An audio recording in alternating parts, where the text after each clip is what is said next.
Maka yang harus teman-teman lakukan adalah jangan cari jawaban. Kenapa? Jawaban itu tak perlu dicari, dia akan datang dengan sendirinya jika analisa teman-teman itu benar. Hai teman-teman, hari ini kita akan mempelajari structure untuk TOEFL. Nah, di dalam structure TOEFL di sini nanti soalnya dibagi dua. Ada yang part A, di mana teman-teman itu wajib mencari di mana opsi yang benar, yang sesuai atau yang cocok untuk si soal tersebut. Itu part A. Dan yang kedua adalah part B, di mana teman-teman harus mencari opsi mana yang sekiranya salah atau tidak sesuai atau bahkan tidak cocok dalam kalimat tersebut. Jadi modelnya nanti ada beberapa kata yang dikasih garis bawah dan disitulah ada kata yang tidak sesuai menurut kalimat atau tidak sesuai dalam kalimat tersebut. Nah, sekarang kita masuk dulu ke part A, kita fokuskan dulu ke part A, di mana nanti di dalam part A ini ada dua tipe soal. Yang pertama ada soal dengan titik-titik yang berada di depan banget, dan yang kedua ada soal dengan tipe titik-titik yang berada di tengah atau yang ada di belakang. Nanti kita akan bahas secara mendetail satu persatu, dan sekarang kita mulai dari tipe soal dengan titik-titik yang berada di depan dulu, gitu ya.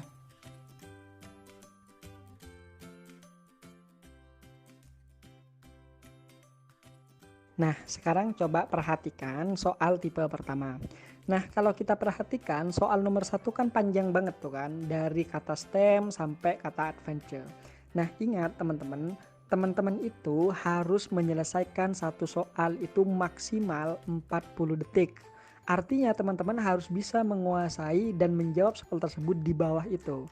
Tidak boleh lebih. Apa resikonya kalau lebih? Resikonya adalah teman-teman keteteran waktu dan malah akan memakan waktu untuk soal-soal yang lain. Dan 40 detik itu kalau kita baca soal aja itu sudah 40 detik teman-teman. Makanya bagaimana caranya kita itu menganalisa dan mendapatkan jawaban sebelum 40 detik. Gimana tuh caranya? Belum lagi kita harus mikir jawaban. Belum lagi kita harus menganalisa mana yang salah. Belum lagi juga kita harus mengoreksi kira-kira ini teori yang mana. Nah, artinya apa? Ribet jadinya.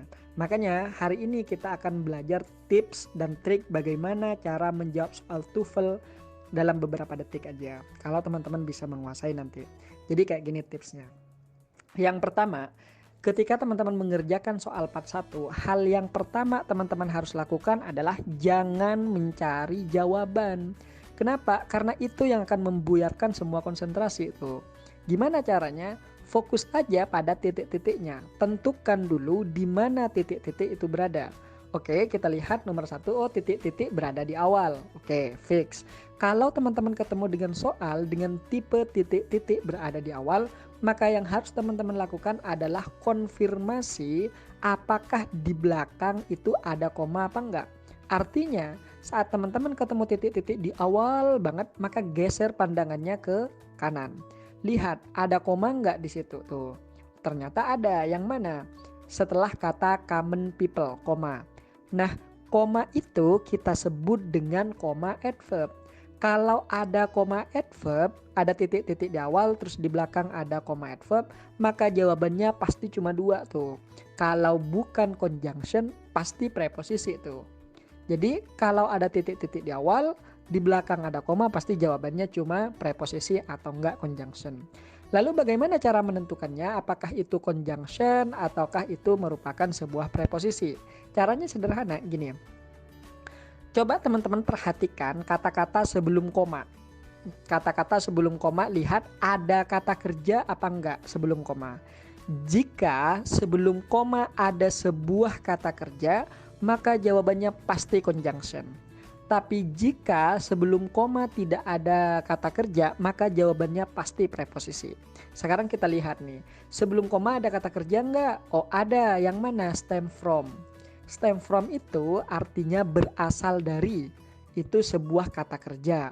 Nah, karena di depan koma ada kata kerja, entah itu di depannya banget atau agak jauh dari koma, itu tidak masalah. Yang penting di depan koma ada kata kerja apa enggak. Kalau misalnya sudah ketahuan ada yaitu stem from, maka jawabannya pasti conjunction tuh. Maka semua opsi yang tidak memiliki conjunction akan langsung salah. Yang mana yang akan salah duluan? Yang akan salah duluan adalah si Bravo. Kenapa? Karena Bravo tidak ada conjunction di situ dan tidak memiliki conjunction di opsi tersebut. Lalu yang akan salah kedua adalah Delta. Kenapa Delta? Lihat, Fox Ballad 2 itu merupakan sebuah frase dan tidak ada ciri-ciri conjunction di situ. Artinya Bravo dan Delta langsung salah tuh. Lalu bagaimana dengan Alpha dan Charlie? Kita lihat. Di Charlie ada with, sementara di A ada because. Hati-hati, yang manakah yang merupakan preposisi dan manakah yang merupakan conjunction. Artinya dalam hal ini teman-teman butuh yang namanya pengetahuan tentang conjunction, teman-teman butuh pengetahuan tentang preposisi. Conjunction dan preposisi merupakan materi paling dasar dalam TOEFL. Artinya semua trik ini akan berfungsi jika teman-teman punya dasarnya. Gitu. Jadi teman-teman harus tahu apa itu preposisi, apa itu conjunction. Nah, berkenaan dengan conjunction kan jumlahnya agak banyak, preposisi juga banyak. Jadi saya tidak bisa jelasin di sini karena memang pembagiannya membutuhkan 1 kali pertemuan. Nah, kalau teman-teman pengen benar-benar memperdalam materi TOEFL atau belajar TOEFL dari awal banget tuh, teman-teman bisa bergabung dengan kelas reguler karena kalau di kelas reguler tuh ada sekitar 11 kali pertemuan. Nah, di situ teman-teman akan belajar tuh dari awal apa itu preposisi, apa itu conjunction, apa itu adjektif, kata kerja dan yang lainnya yang langsung berkaitan dengan TOEFL. Makanya saya di sini hanya menginformasikan aja bahwa untuk ini teman-teman membutuhkan materi ini. Nah, sekarang kita masuk pada poinnya. Alpha because itu merupakan sebuah conjunction, sementara Charlie itu merupakan preposisi with. Makanya yang akan menjadi jawaban adalah pasti si Alpha. Kenapa? Kok Alpha? Kenapa enggak Charlie? Kenapa enggak preposisi? Ingat, preposisi tidak boleh diikuti kata kerja. Di soal kan ada kata kerja kan, stem from. Jadi kalau kita pasang yang Charlie maka tidak cocok dan itu tidak diperbolehkan. Satu-satunya yang boleh diikuti oleh kata kerja hanyalah conjunction. Maka jawabannya pasti si Alpha tuh. Kayak gitu ya.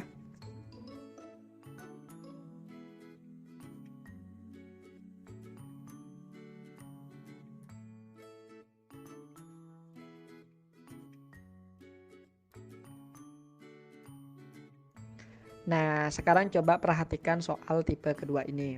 Nah, sekilas kita memperhatikan bahwa soalnya itu sama banget tipenya dengan soal yang pertama tadi. Yaitu ada titik-titik yang muncul di awal kalimat banget tuh. Maka yang harus teman-teman lakukan adalah jangan cari jawaban. Kenapa? Jawaban itu tak perlu dicari. Dia akan datang dengan sendirinya jika analisa teman-teman itu benar. Langkah-langkah teman-teman itu jika benar, maka jawaban akan muncul sendiri. Jadi buang pikiran tentang ketika melihat soal mana nih jawabannya nih, jangan. Itu buang dulu tuh pikiran itu. Karena itu yang membuat kalian itu tersesat itu. Gimana caranya? Ikuti aja semua stepnya. Ketika semua step teman-teman dan tips and trick yang tadi teman-teman lakukan, maka dengan sendirinya soal itu akan jawaban itu akan muncul. Yang pertama kita lihat, oh ada titik-titik nih di awal. Oke, kalau titik-titiknya sudah ketahuan bahwa dia ada di awal, maka yang harus teman-teman lakukan adalah coba geser pandangannya ke arah kanan, lihat ada koma apa enggak tuh di belakang. Oh ada, yang mana? Setelah kata low. Oke, maka jawabannya kan pasti 2 tuh. Yang pertama preposisi dan yang kedua adalah conjunction. Gitu kan? Sekarang kita konfirmasi ulang, apakah ada kata kerja sebelum koma adverb tersebut? Oh ternyata ada, yang mana? Is. Maka kalau sudah ada satu kata kerja di situ, maka jawabannya itu pasti conjunction. Tinggal lihat, oh ada kata kerja, berarti jawabannya adalah conjunction. Oh ternyata tidak ada kata kerja, berarti jawabannya preposisi. Karena sebelum koma adverb di sini sudah ada is, maka jawabannya pasti conjunction. Secara otomatis semua yang bukan conjunction akan langsung salah tuh. Yang mana? Charlie, Delta salah. Kenapa? Karena Charlie dan Delta itu merupakan sebuah preposisi. Lagi-lagi teman-teman itu membutuhkan yang namanya pengetahuan tentang preposisi. Apa itu preposisi dan apa aja pembagiannya dan apa saja yang masuk pada preposisi. Itu penting banget untuk diketahui. Tanpa teman-teman mengetahui bahwa yang ini conjunction, ini preposisi, udah nggak akan efektif tuh trik yang tadi itu. Makanya di sini saya kasih tahu bahwa untuk definisinya, untuk pembagiannya saya nggak bisa ngasih tahu terlalu banyak gitu. Yang pertama yaitu preposisi itu adalah kata depan. Artinya kata yang sering berada di depan noun atau kata yang sering berada di depan noun phrase. Artinya semua preposisi itu pasti diikuti sebuah kata benda. Makanya kalau misalnya setelah kata-kata tersebut ada kata kerja, tidak mungkin jawabannya preposisi. Karena preposisi tidak pernah boleh diikuti kata kerja. Kayak gitu teman-teman. Lalu apa yang boleh diikuti kata kerja? Yaitu conjunction. Maka yang akan menjadi opsi adalah bravo dan alpha.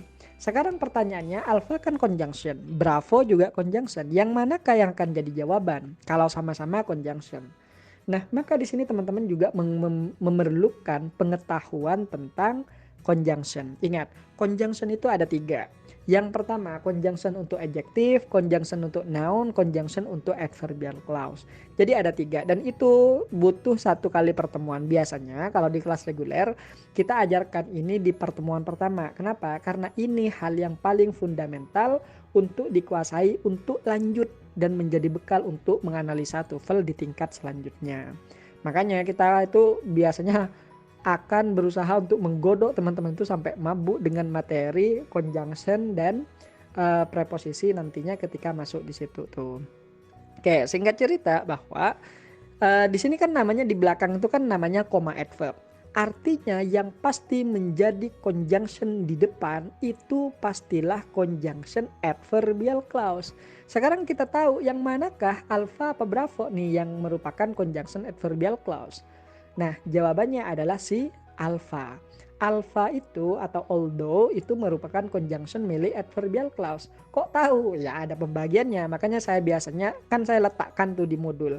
Untuk yang conjunction yang masuk adjective clause apa saja, yang masuk noun clause apa saja, adverbial clause yang mana saja, dan bagaimana cara membedakan ketiga-tiganya. Sementara yang bravo ini jelas, bravo ini why itu merupakan conjunction milik adjective clause dan juga conjunction milik noun clause. Kalau dia conjunction adjective clause maka dia tidak bisa membentuk yang namanya koma adverb di belakang. Kenapa? Karena hanya adverb yang mampu memicu munculnya koma di belakang. Sementara adjective atau conjunction milik noun clause tidak bisa memicu yang namanya koma adverb. Otomatis bravo akan langsung salah dan jawabannya pastilah yang alpha. Kayak gitu teman-teman ya. Jadi benar-benar teman-teman itu harus belajar yang namanya apa itu conjunction, pembagiannya apa dan bagaimana cara membedakannya dengan preposisi gitu ya.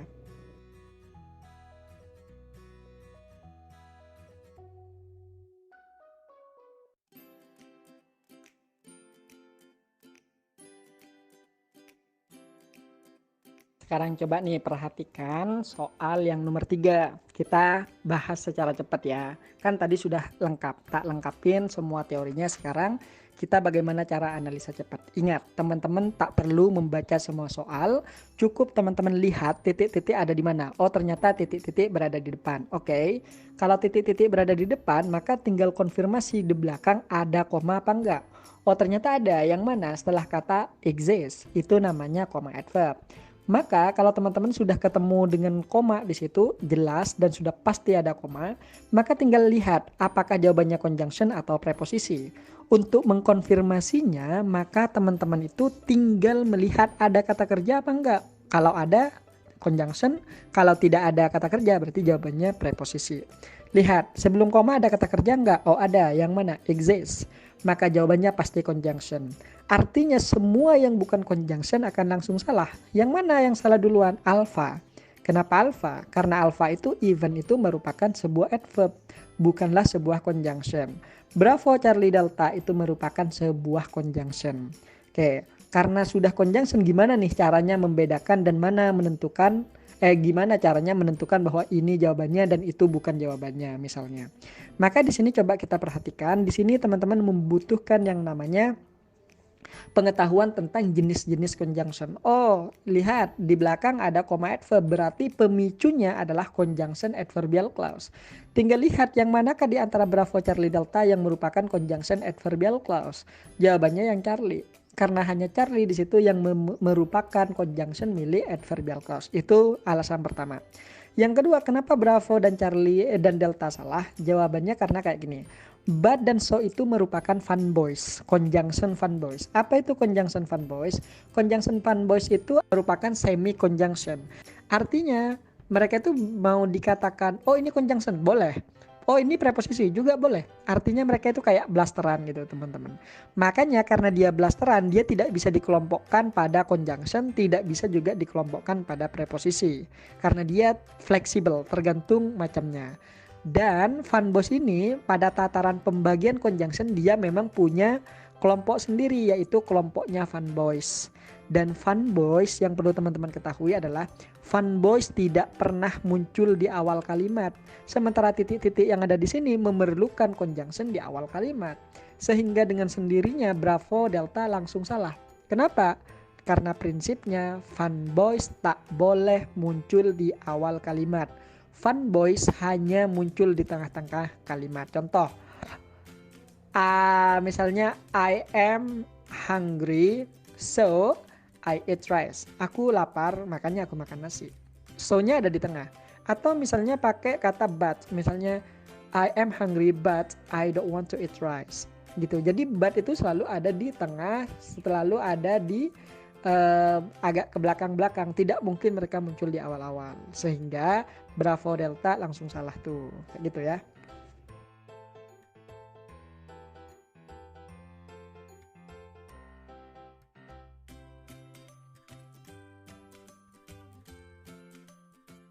Oke, sekarang bagaimana kalau misalnya titik-titik berada di tengah?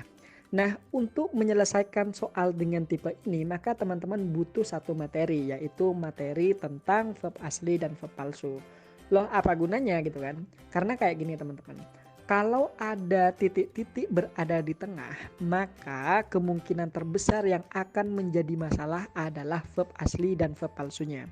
Ingat, semua kalimat pasti memiliki satu kata kerja asli. Pasti itu. Kecuali di dalamnya ada satu conjunction. Kalau ada conjunction nanti pasti akan muncul dua kata kerja asli.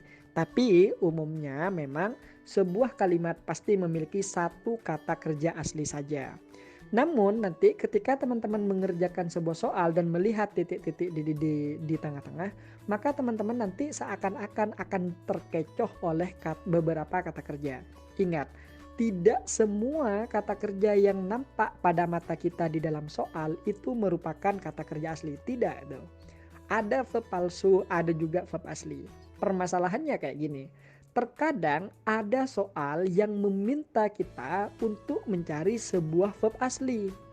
Di dalam opsi A, B, C, D itu kita harus cari tuh yang manakah yang merupakan verb asli. Sayangnya verb asli dan verb palsu itu mirip banget teman-teman.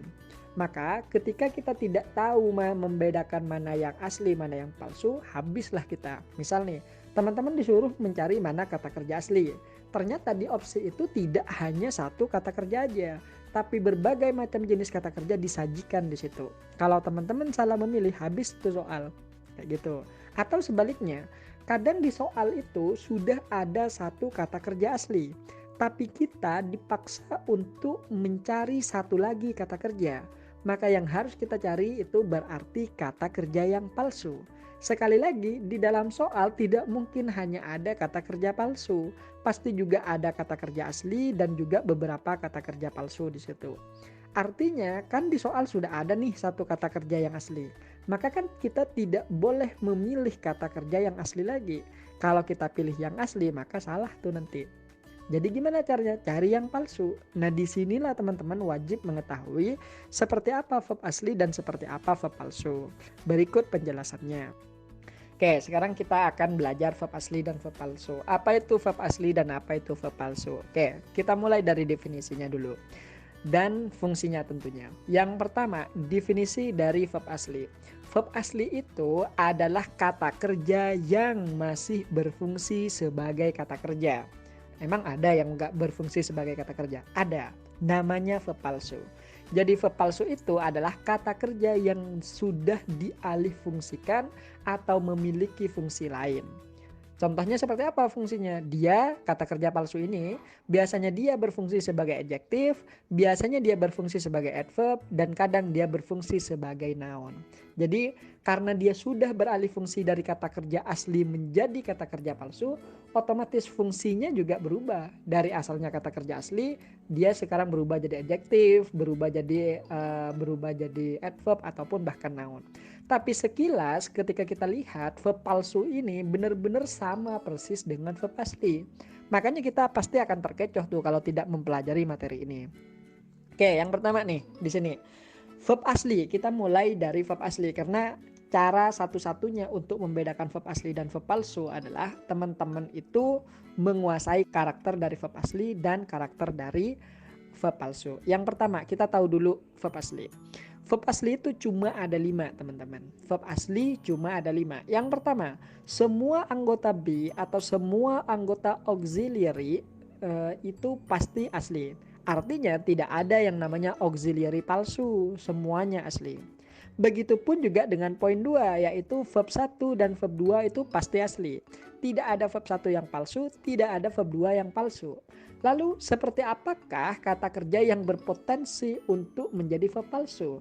Jawabannya cuma 2 tuh. Yang pertama verb ing dan yang kedua verb 3. Kalau teman-teman ketemu dengan verb 3 atau verb ing, hati-hati. Karena mereka benar-benar berpotensi bisa menjadi verb palsu, bisa saja dia asli. Lalu bagaimana cara membedakannya gitu kan? Perhatikan ya, ini tipsnya. Verb 3 yang asli dan verb ing yang asli selalu bersama auxiliary di dekatnya. Perhatikan poin 3 dan poin 4, verb 3. Verb 3 yang asli selalu bersama dengan have, has, ataupun had. Sementara yang satunya dia itu juga kadang bersama is, are, was, were. Jadi kalau teman-teman ketemu dengan sebuah verb 3, di depannya ada have, has, was, were, dan yang lainnya, maka verb 3 tersebut pasti asli itu. Sementara kalau kita nih teman-teman ketemu dengan sebuah verb 3, tiba-tiba dia nongol sendirian, tidak didahului oleh is, are, ataupun have, has, maka pasti dia itu merupakan verb palsu. Artinya verb asli itu selalu berpasangan dengan auxiliary, sementara verb palsu itu pasti dia selalu sendirian tuh, jomblo. Jadi makanya mudah diketahui sebenarnya kalau sudah tahu materinya. Oh, ada verb ing yang muncul tiba-tiba dan sendirian, palsu. Oh, ada verb 3 yang muncul sendirian juga, palsu juga. Oh, ada verb ing yang muncul tapi di depannya ada is, are, berarti asli. Kayak gitu teman-teman ya. Sekarang coba perhatikan contoh berikut.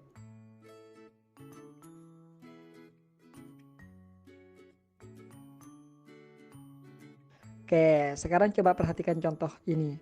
Teman-teman di pertama ketemu dengan the man standing. Lihat, tiba-tiba muncul sebuah verb ing dan di depannya tidak ada is, are. Maka kata standing ini palsu. Lalu bagaimana dengan yang di belakang?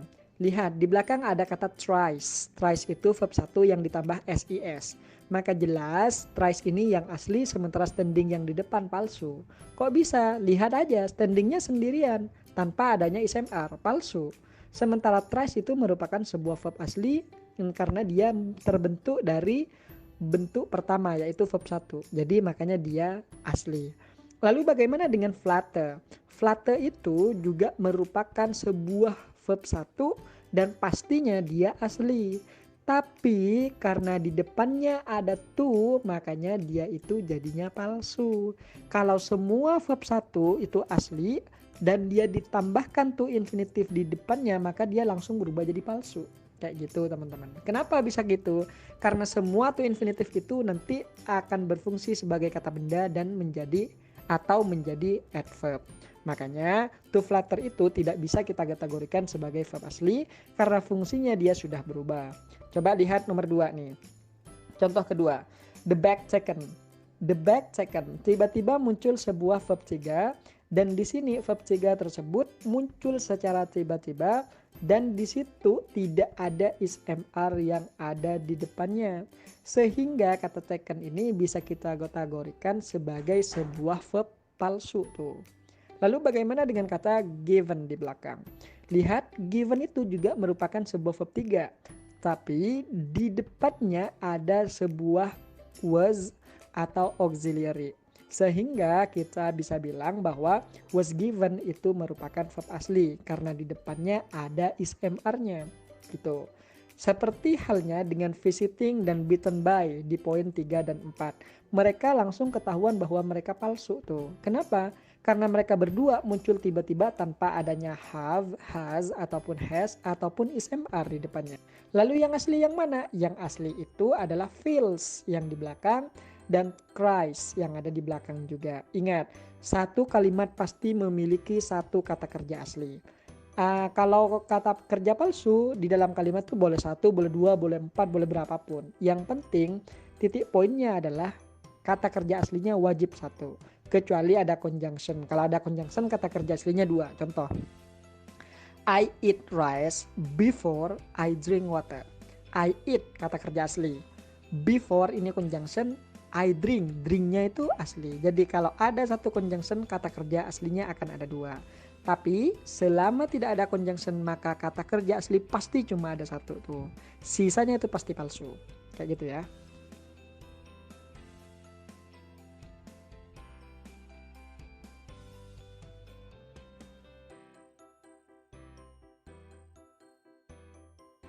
Nah, sekarang coba perhatikan soal nomor 1 dengan titik-titik yang berada di tengah. Maka kalau teman-teman mau mengerjakan soal, tinggal lihat di mana titik-titiknya berada. Oh, titik-titik berada di depan, maka tinggal cari koma. Karena jawaban sudah sampai di situ doang gitu. Lalu bagaimana kalau misalnya titik-titiknya berada di tengah? Nah, kalau titik-titik berada di tengah, maka yang harus teman-teman lakukan pertama kali, ini buat catatan aja ya. Yang pertama yang harus dilakukan adalah lihat ada di mana titik-titiknya. Oke, titik-titik berada di tengah. Oke, fine.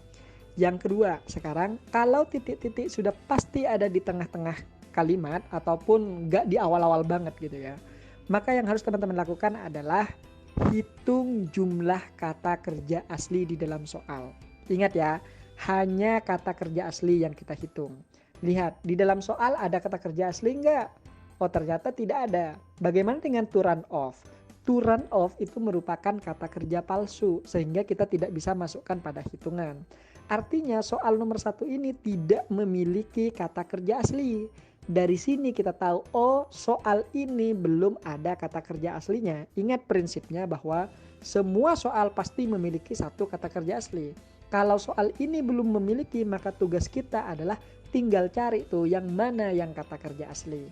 Maka karena kita butuh kata kerja asli, semua opsi yang tidak memiliki kata kerja asli langsung salah tuh. Yang mana? Bravo Charlie salah. Kenapa? Lihat, di Bravo ada permitting, tidak ada ismr. Yang Charlie juga ada permitting, juga tidak ada ismr. Maka Bravo Charlie langsung salah duluan tuh. Kayak gitu. Lalu bagaimana dengan Alpha dan Delta? Perhatikan di Alpha. Di Alpha itu ada yang namanya neither. Neither itu merupakan pairing word. Itu biasanya kita pelajari di pertemuan ke-6. Di pertemuan ke-6 masuk ke bab 2 atau chapter 2 tuh kalau di kelas reguler. Nah, sehingga nanti neither ini pasti selalu punya pasangan. Pasangannya adalah nor. Coba kita lihat. Di soal ada kata-kata nor apa enggak? Enggak ada. Kalau enggak ada berarti salah. Jawabannya secara otomatis akan jadi delta. Kenapa delta? Karena di delta di sini ada kata-kata pemit, verb 1. Verb 1 itu berarti asli, sudah sesuai. Bagaimana dengan do not? Do not itu hanyalah sebuah kata kerja bantu atau auxiliary. Auxiliary boleh datang bersamaan dengan verb utama atau ordinary. Ibaratkan kayak ordinary itu kayak majikan, sementara auxiliary itu kayak pembantu. Kalimat itu kita ibaratkan sebagai rumah. Dalam sebuah rumah boleh ada majikan saja, boleh ada pembantu saja, atau boleh berada kedua-duanya. Yang jelas di dalam sebuah rumah tidak boleh kosong. Wajib ada satu pemilik atau ada satu yang menjaga rumah tersebut. Dan itu verb asli pastinya. Kayak gitu teman-teman ya. Jadi jawabannya delta.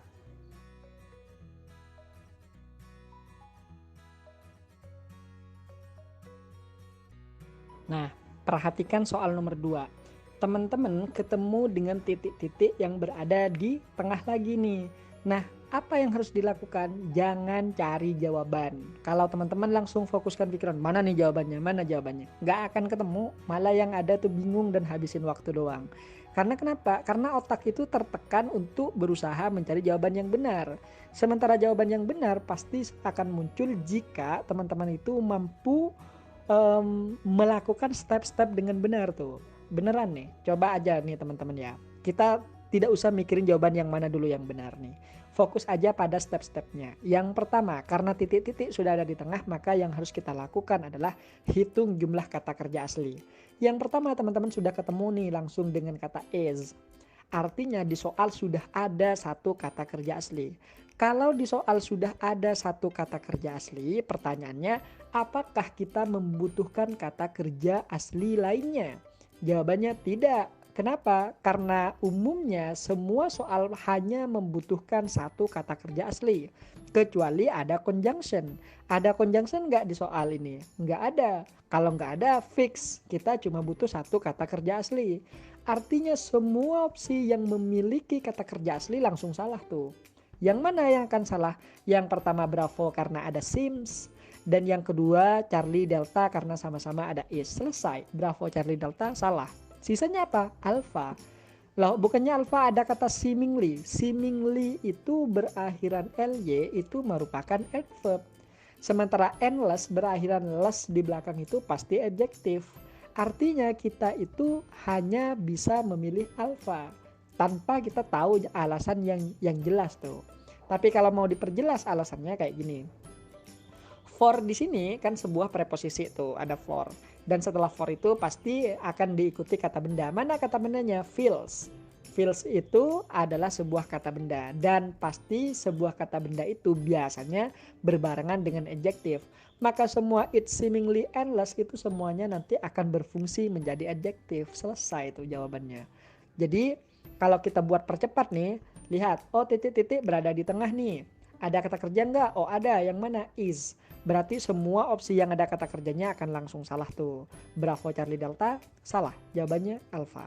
Artinya cuma 5 detik kita selesai tuh jawab. Kayak gitu teman-teman ya.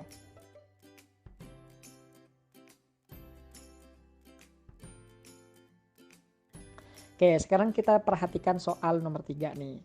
Di soal nomor 3, teman-teman langsung ketemu titik-titik berada di tengah. Maka yang harus kita lakukan adalah hitung jumlah kata kerja aslinya. Lihat, ada kata kerja nggak di soal? Ternyata ada. Yang mana? Introduce by. Namun, introduce by itu adalah verb 3 yang muncul tiba-tiba tanpa adanya ISMR. Maka jelas kata introduce itu merupakan sebuah verb palsu. Artinya dia tidak masuk dalam hitungan. Berarti di dalam soal ini belum ada satupun kata kerja asli. Artinya dari sini kita tahu, oh berarti saya harus cari yang kata kerja asli aja nih. Tinggal lihat, semua yang bukan kata kerja asli akan langsung salah tuh. Yang mana? Bravo salah duluan. Kenapa? Karena di Bravo ada kata consisting dan itu merupakan verb palsu. Salah. Yang akan salah kedua adalah si Charlie. Kenapa si Charlie? Kan di Charlie ini sudah ada kata kerja asli yaitu consist. Ya benar.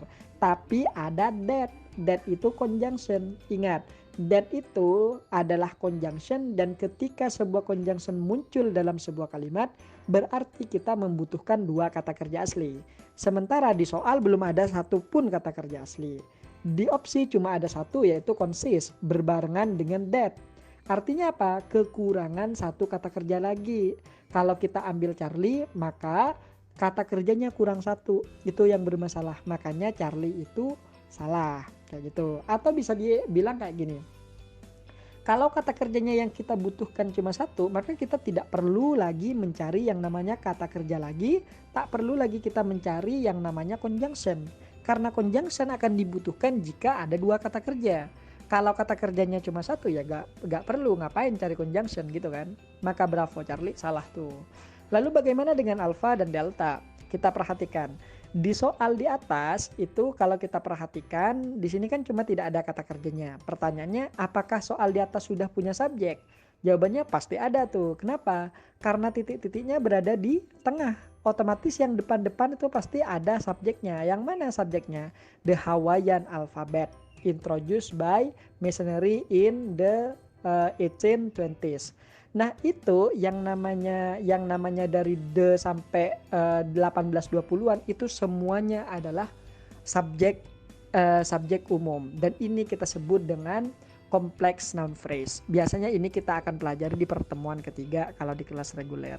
Karena ingat, complex noun phrase akan selalu muncul di part 1 dan di part 2. Dan teman-teman kalau tidak bisa mengetahui itu atau tidak mengetahui itu, maka yang akan terjadi adalah teman-teman akan sering dikecoh oleh pembuat soal. Pasti itu. Makanya kita harus benar-benar memahami yang namanya complex noun phrase.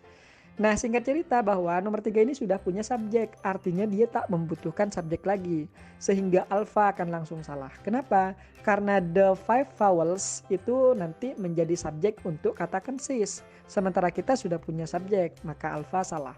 Yang kita butuhkan cuma di delta, langsung muncul consist. Kenapa? Subjek sudah ada coy, makanya kita pilihlah yang delta, gitu ya.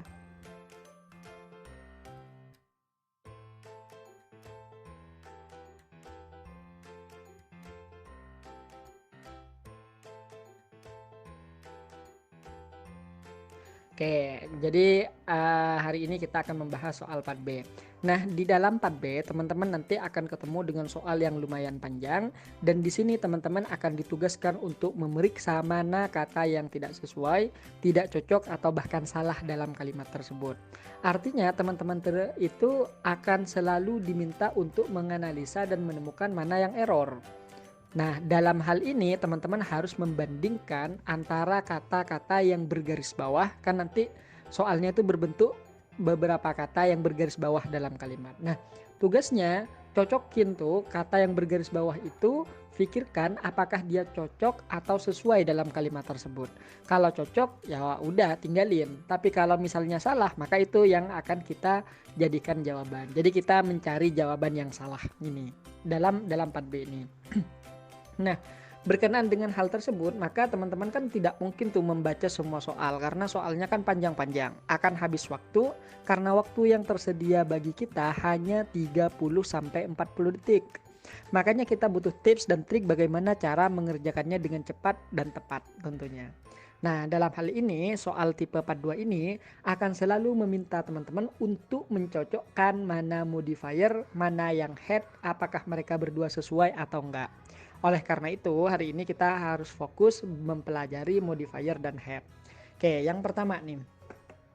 Perhatikan di sini posisi ada modifier, ada head, ada modifier juga, ada tanda panah juga.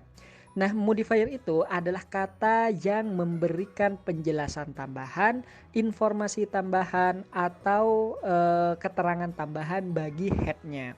Sementara head itu sendiri adalah kata yang sedang dibicarakan, kata yang menjadi pembahasan, atau kata yang sedang kita fokuskan. Misal nih kayak kita bilang good boy, yang sedang kita bicarakan goodnya apa boynya?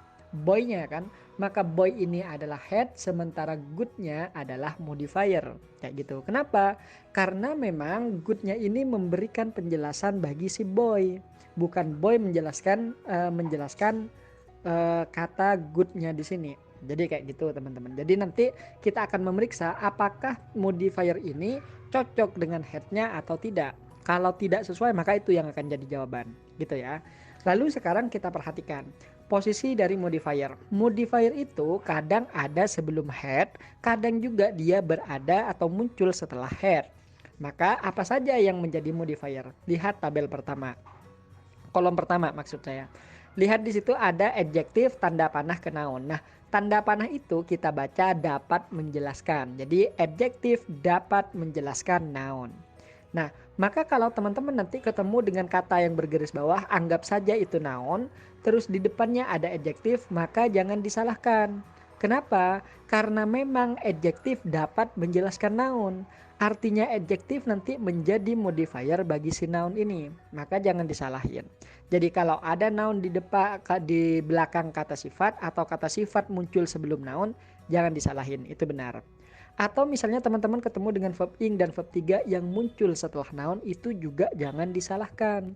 Kenapa? Karena memang verb ing dan verb 3 yang muncul tiba-tiba atau verb palsu ini nantinya akan berfungsi menjadi adjektif dan memberikan penjelasan bagi noun. Gitu. Karena kadang kayak gini teman-teman.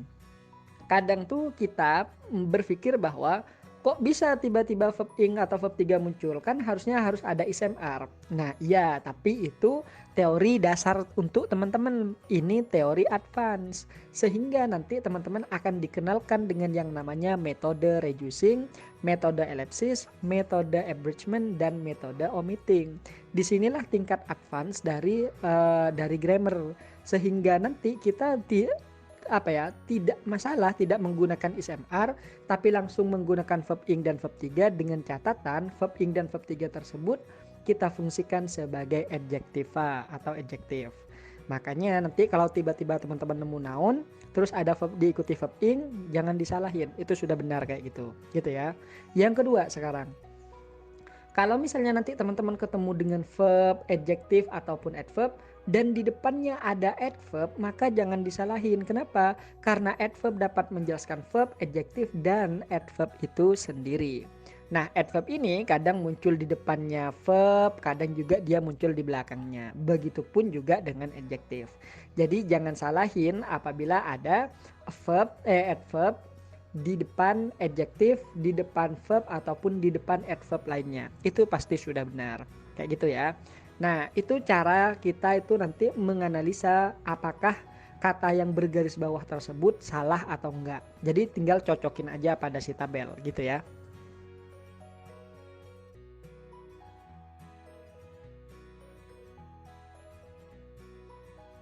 Oke, kalau tadi kita berbicara tentang bagaimana cara menentukan yang mana yang kira-kira salah dan mana yang kira-kira tidak salah atau benar, maka sekarang kita akan mempelajari bagaimana cara menjawab part 2 itu sendiri. Yang pertama adalah yang harus teman-teman lakukan adalah jangan baca soal tersebut. Kenapa? Kalau baca soal itu pasti buang-buang waktu tuh. Terus bagaimana yang harus kita lakukan? Yang harus kita lakukan adalah fokuskan pandangan teman-teman pada kata yang bergaris bawah. Ingat, fokuskan pandangan, pikiran, analisa, dan kepekaan pada kata-kata yang bergaris bawah saja. Kan ada 4 itu nanti yang bergaris bawah. Fokuskan pada satu aja dulu, tidak harus semuanya, satu aja. Fokus dari depan aja. Terus apa yang harus kita lakukan? Yang harus kita lakukan pertama adalah cocokkan kata yang bergaris bawah tersebut dengan kata sebelum dan sesudahnya berdasarkan tabel. Jadi teman-teman nanti cara yang pertama itu cocokin aja kata yang bergaris bawah tersebut sesuai nggak dengan kata sebelum dan sesudahnya berdasarkan tabel di atas. Kalau cocok lewatin, kalau nggak cocok berarti itu jawabannya. Kayak gitu ya. Itu yang pertama. Yang kedua sekarang, sebelum dan sesudah of pasti ada kata benda atau noun phrase. Jadi kayak gini, hati-hati terhadap of. Kalau teman-teman ketemu dengan of, hati-hati. Di depannya pasti kata benda. Maka kalau sebelum of ini bukan kata benda, berarti disitulah jawabannya. Artinya disitulah kata yang tidak cocok. Ingat, sebelum of dan sesudah of pasti sebuah kata benda atau noun phrase. Gitu ya, ingat-ingat nih baik-baik. Terus yang kedua nih, yang ketiga, jika ada verb yang bergaris bawah maka langsung periksa atau konfirmasi subjeknya karena biasanya nggak cocok. Jadi kayak gini, kalau teman-teman itu ketemu dengan sebuah kata kerja di dalam soal dan dia digaris bawahin, maka langsung konfirmasi subjeknya. Kenapa? Karena biasanya tidak cocok antara subjek dan kata kerjanya. Kenapa nggak cocok? Karena biasanya kan kayak gini, kalau dalam present tense, kalau subjeknya tunggal maka kata kerjanya kan wajib ditambahkan s ataupun is. Nah dalam soal TOEFL itu biasanya nggak ditambah. Misalnya she eats rice gitu kan, maka di soal nanti akan kayak gini, she eat rice gitu aja. Jadi mereka tidak menggunakan yang namanya tidak menggunakan namanya s. Atau sebaliknya, kan kalau subjeknya jamak tidak perlu tambahkan s, tapi mereka tuh ditambahin s gitu. Makanya kalau ada kata kerja yang bergaris bawah, konfirmasi pada subjek sudah cocok apa enggak dianya gitu ya. Itu yang ketiga. Yang keempat sekarang, lihat di sini, jika ada dua kata yang bergaris bawah maka hati-hati karena biasanya ketukar. Contoh nih misalnya good boy yang tadi itu kan, good boy. Nah di dalam soal tuh dibalik tuh, jadinya boy good. Akhirnya salah kan? Kalau ada dua kata bergaris bawah, hati-hati, biasanya ketukar. Tidak selalu, tapi biasanya. Contoh lagi, beautiful girl akan jadi girl beautiful. Maka tugas kita apa? Balik itu. Harusnya beautiful girl bukan girl beautiful. Maka disitulah kata yang tidak cocok dalam kalimat. Kayak gitu teman-teman ya. Itu yang poin keempat. Poin kelima, pastikan setiap countable noun memiliki determiner. Jadi kayak gini, kalau teman-teman ketemu dengan sebuah kata benda bergaris bawah, maka satu hal yang harus teman-teman lakukan. Teman-teman tanyakan apakah kata benda tersebut bisa dihitung atau enggak. Kalau dia bisa dihitung, maka di depannya wajib ada yang namanya determiner. Kalau determiner ini anggotanya ada 5. Salah satunya adalah artikel. Kalau yang lainnya itu butuh waktu kita untuk menjelaskannya. Butuh 1 kali pertemuan. Jadi kalau teman-teman mau mempelajari mendalam secara spesifik materi TOEFL, gabung ke kelas reguler aja. Insya Allah itu udah buka tanggal 1 ini. Oh, sekarang ya. Dia sudah buka tuh biasanya. Tapi kelasnya nanti tanggal 20 gitu ya. Itu kalau mau belajar materi secara mendalam. Nah, di sini kalau teman-teman ketemu dengan yang namanya kata benda, pastikan di depan ada determiner apa enggak. Kalau tidak ada berarti noun tersebut salah. Gitu. Tapi kalau di depan sudah ada determinernya, maka aman-aman aja tuh. Gitu ya. Itu poin ke-5. Poin ke-6. Sekarang hati-hati terhadap modifier yang berupa noun. Karena noun atau noun yang menjelaskan noun. Kenapa? Karena kan biasanya yang menjadi modifier itu paling utamanya adalah adjektif, bukan kata benda. Memang tidak salah, noun ketemu noun tidak salah. Contohnya bookstore. Aman saja. Kenapa? Karena memang kata book yang paling depan kan bookstore. Booknya itu memang tidak punya adjektif. Tapi kalau teman-teman ketemu dengan kata-kata seperti heat, temperature, heat itu adalah kata benda dari kata hot. Maka selama dia memiliki adjektif, pakai adjektifnya dulu, jangan pakai kata bendanya dulu. Makanya saya bilang, kalau teman-teman ketemu dengan sebuah kata benda, ada 2 kata benda yang bersamaan atau yang kita sebut dengan noun adjunct, maka hati-hati, terutama pada modifiernya, karena biasanya dia harus diganti menjadi adjektif. Kayak gitu ya. Dan yang terakhir di sini adalah jika ada adjektif yang muncul setelah verb, maka kemungkinan besar dia salah. Kenapa salah? Karena yang bisa menjelaskan verb hanyalah adverb, bukan adjektif. Jadi selalu hati-hati terhadap hal ini.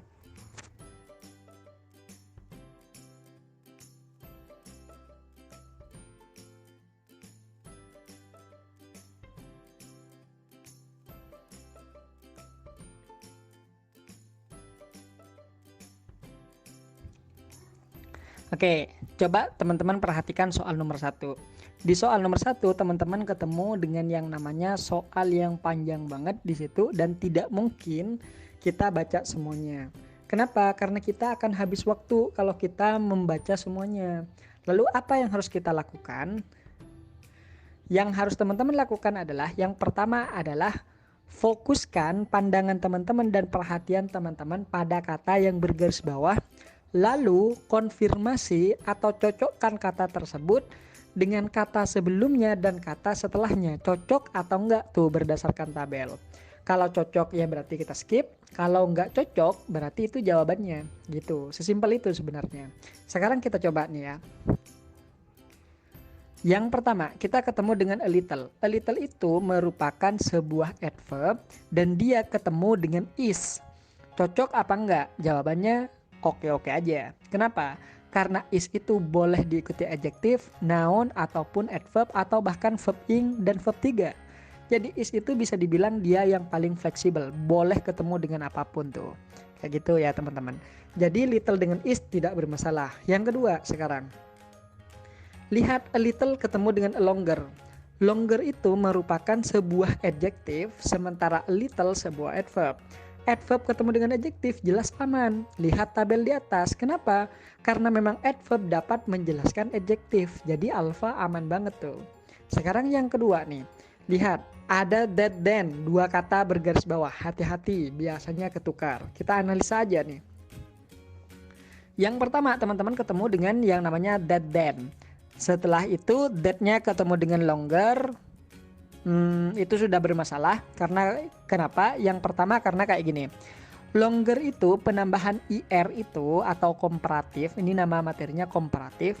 Itu selalu ketemu dengan then. Contohnya I am taller than, you are smaller than. Jadi setelah kata smaller, longer, dan yang lainnya pasti langsung ketemu dengan than, tidak mungkin ketemu dengan that. Itu kesalahan pertama. Yang kedua, sekarang lihat than ketemu dengan of, itu juga salah. Kenapa? Than itu merupakan conjunction, of itu preposisi. Seingat tadi tipsnya, sebelum of pasti itu kata benda, tidak mungkin conjunction. Maka itu kesalahan yang kedua. Maka gimana cara memperbaikinya? Coba balik.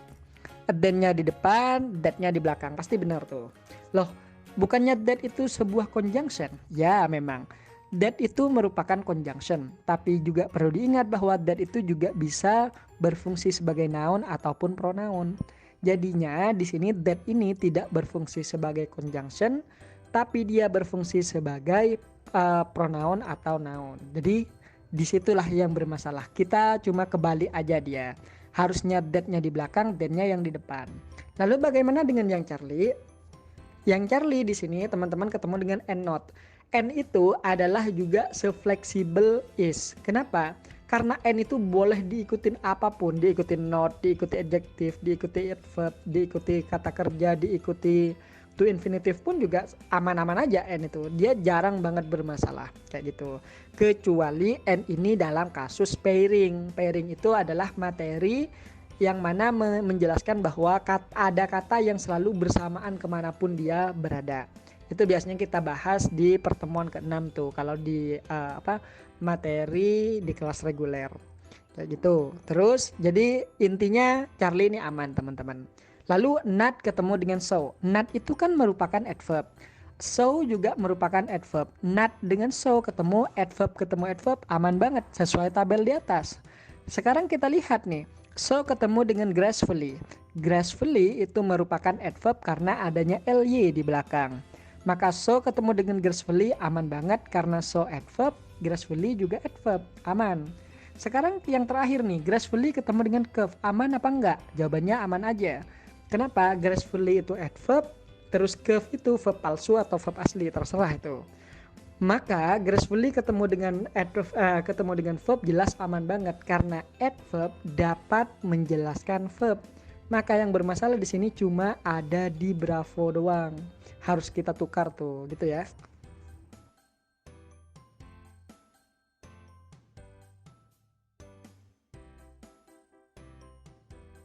Oke, sekarang coba kita perhatikan yang nomor 2. Yang nomor 2, teman-teman ketemu langsung dengan of new. Kita bandingkan of dengan introduction. Of itu preposisi, sebelum of wajib kata benda.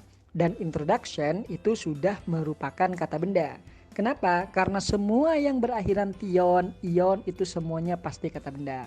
Sekarang setelah of itu juga pasti ketemu dengan kata benda.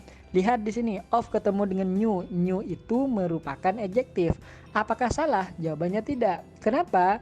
Kan setelah of itu wajib ketemu kata benda. Di sini dia ketemu dengan new. Kenapa nggak salah? Jawabannya karena di belakang new ada kata benda. Karena kayak gini konsepnya. New itu kan adjektif, spesies itu kata benda. Maka adjektif ini tidak dianggap ketemu dengan of.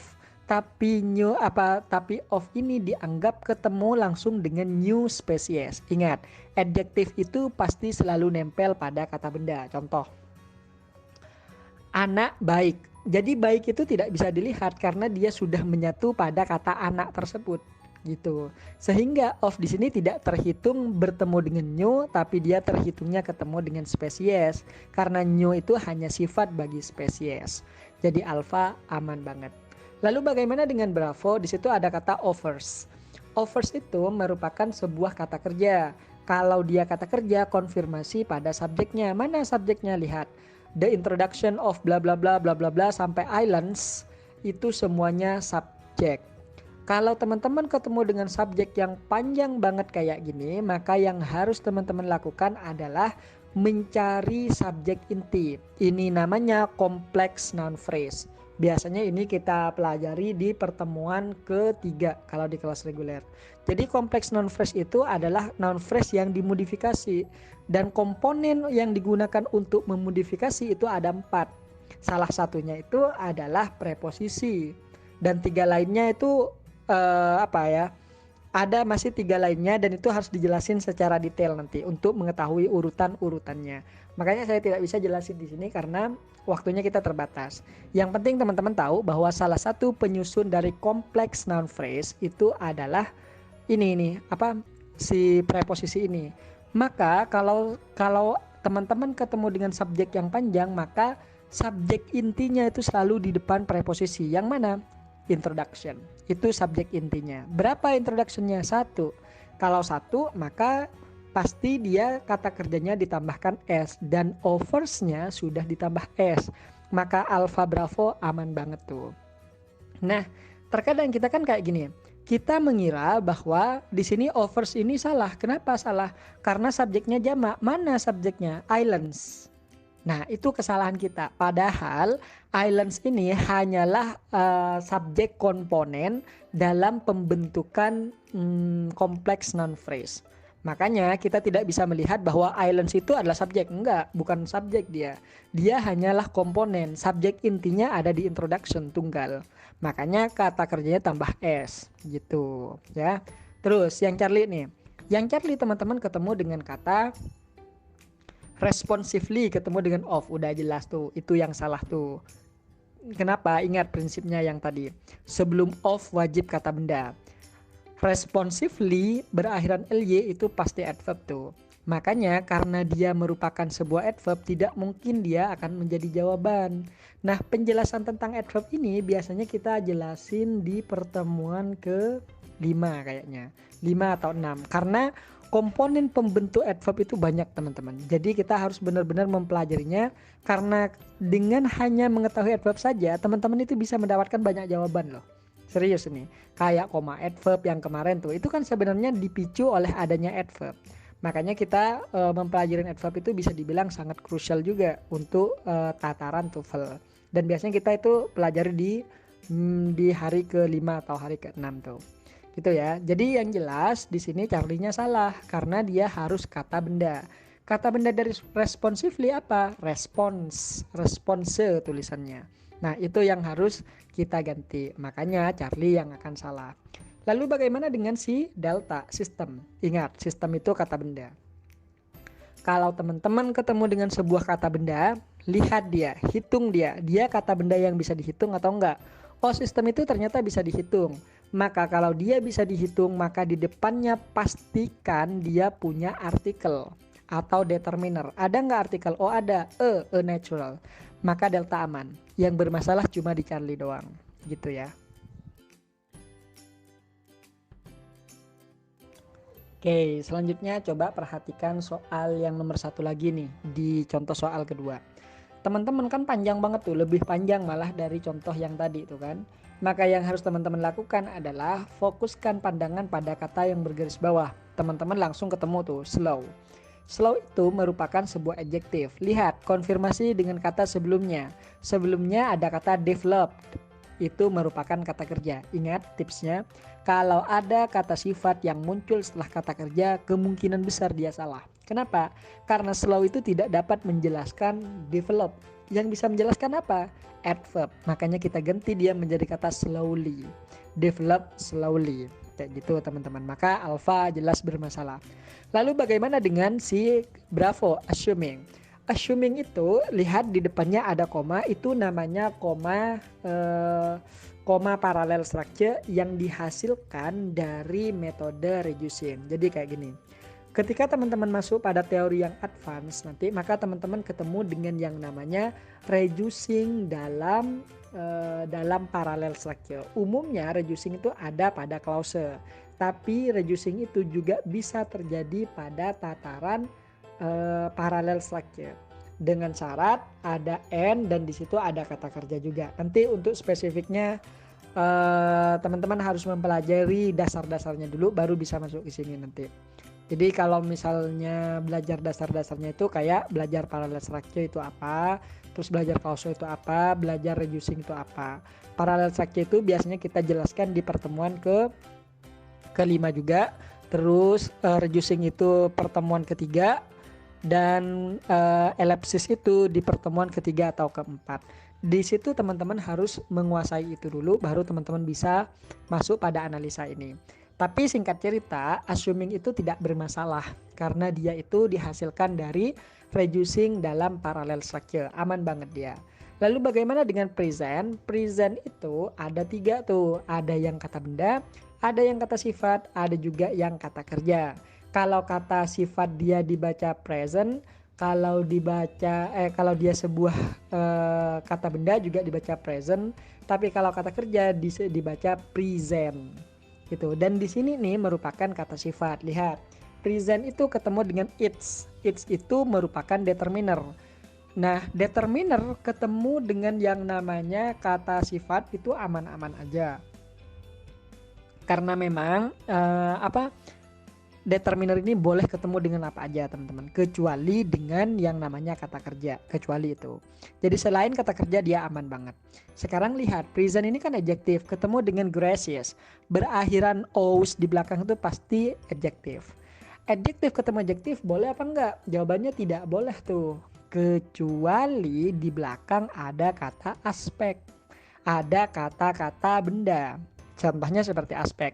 Aspek ini kan merupakan kata benda. Maka present ketemu dengan kata gracious itu aman banget. Kenapa? Karena gini. Aspek itu kan sebuah kata benda. Dan kata benda itu boleh memiliki lebih daripada satu kata sifat. Contoh nih misalnya. Buku yang warna hitam dan mahal. Berarti kita bilang the expensive black book gitu kan. Booknya satu, tapi kata sifatnya ada 2, ada expensive, ada black, ada the, 3 malah.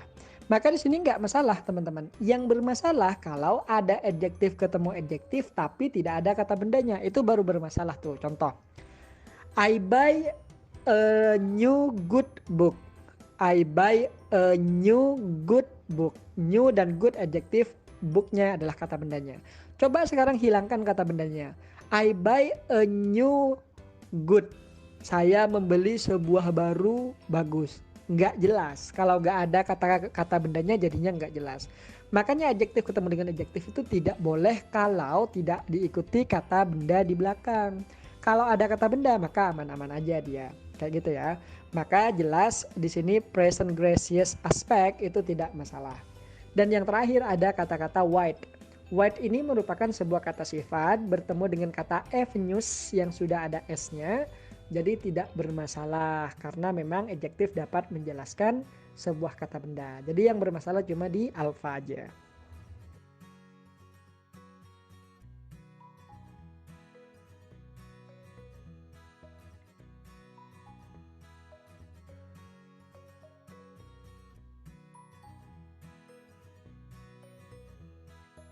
Oke, yang terakhir teman-teman ketemu dengan yang namanya soal yang panjang juga.